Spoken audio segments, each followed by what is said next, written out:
Welcome to the Genius Factory. Enjoy the video. In this video, I will explain how to apply for a work permit in Canada as a refugee. First, ensure you meet the eligibility requirements as a refugee claimant. You'll need to gather all your essential documents, including your refugee claim forms and any identification. Then, carefully complete the specific work permit application form. This process helps you gain legal employment while your refugee claim is being processed, offering stability and independence. To be eligible, you must have an active refugee claim in Canada. You'll need to provide clear proof of your identity, like a valid passport or a national identification card. Crucially, include your Refugee Protection Claimant document, often called an RPCD or the Official Acknowledgement of Claim. These documents confirm your status and are vital for your application to proceed smoothly. Hey everyone, if you're finding this video helpful, please hit that like button and subscribe to our channel for more valuable content.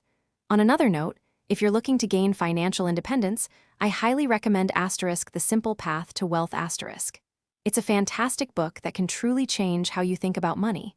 Check the description for a link to the book and other great deals. Now, let's get back to the video. The next step is to accurately fill out the application for a work permit form, IMM 5710. Be sure to answer every question truthfully.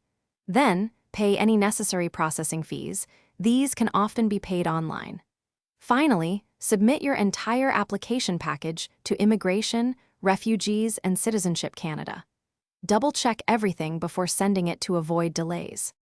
After submitting your application, you might receive a request for more information or even an interview.